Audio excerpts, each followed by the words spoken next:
இப்போ நீங்கள் கேட்டிங்கல்ல, சத்யன் வந்து வந்து ஹீரோவாக நடித்தார். அவர் வந்து ஹீரோவாக நடித்ததுக்கப்புறம் அவருக்கு வந்து அடுத்த படங்கள் வேடம் இல்லாமல் போச்சு ஹீரோவாக. அதனால் என்ன பண்ணலாம் அப்படின்னும் போது காமெடியனாக வந்து நடிக்க வராரு. உண்மையாக சொல்லப்போனால், ரொம்ப வெளிப்படையாக சொல்லப்போனால், சத்யன் ஹீரோவாக நடித்த படத்தை நீங்கள் பார்த்தீங்கனாலே காமெடியன் மாதிரி தான் இருக்கும். உண்மை. இது வந்து நான் வந்து இதுக்காண்டி சொல்லலை, அவரை பார்த்தா சிரிப்பு தான் வரும். அவர் அந்த மாதிரி ஒரு ஒரு பர்சனாலிட்டியான ஆள் தான். ஸோ அவர் வந்து காமெடி படங்களில் இப்போ நிறைய படங்கள் நம்ம பேசினோம்ல, அந்த படங்கள்ல எல்லாம் நடிக்கிறாரு. அடுத்தடுத்து வந்து காமெடி நடிகனாக வந்து அவருக்கு ஒரு மார்க்கெட் வருது, பெரிய சம்பளமும் பேசப்படுது. இந்த காலகட்டத்தில் அந்த வாய்ப்புன்னு ஒன்று இருக்குது பார்த்தீங்களா, அந்த வாய்ப்பை சத்யன் சரியாக பயன்படுத்திட்டாரா அப்படின்னா பயன்படுத்த தவறிட்டார்.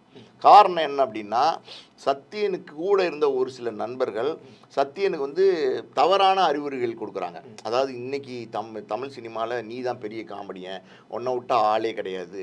அதாவது வந்து 10 லட்சம் கேட்குற இடத்துல 40 லட்சம் கேளு, 40 லட்சம் கேட்குற இடத்துல 50 லட்சம் கேளு, இப்படிலாம் ஏற்றி விட்டு அவரும் வர தயாரிப்பாளர்கிட்ட நினச்சதெல்லாம் சம்பளமாக கேட்டு எல்லா தயாரிப்பாளர்களும் விட்டு போயிட்டாங்க. இப்போ காமெடியனாக ஒரு வாய்ப்பு வந்துருச்சு பார்த்தீங்களா, அதை தக்க வச்சுருந்தா கூட சத்யன் இன்னைக்கு ஒரு பெரிய உயரத்தில் இருந்திருக்கலாம். ஒன்றும் இல்லை, காமெடியே பண்ண தெரியாத யோகி பாபு இன்னைக்கு கோடிகளில் சம்பாரிச்சு இன்னைக்கு பெரிய லெவலில் செட்டில் ஆகிட்டாரு ஒரு 7-8 வருஷத்துக்குள்ள. அப்படி இருக்கும்போது சத்யன்லாம் நல்ல காமெடி பண்ணார். சத்யன் பண்ண காமெடியெல்லாம் பெரிய லெவலில் ரசிக்கப்பட்டது, பேசப்பட்டது. அவர் வந்து தொடர்ந்து காமெடி நடிகனா தொடர்ந்து நடிச்சிருந்தாருன்னா இன்னைக்கு செட்டில் ஆகிருக்கலாம். ஆனால் அதையும் அவர் மிஸ் பண்ணிட்டார்.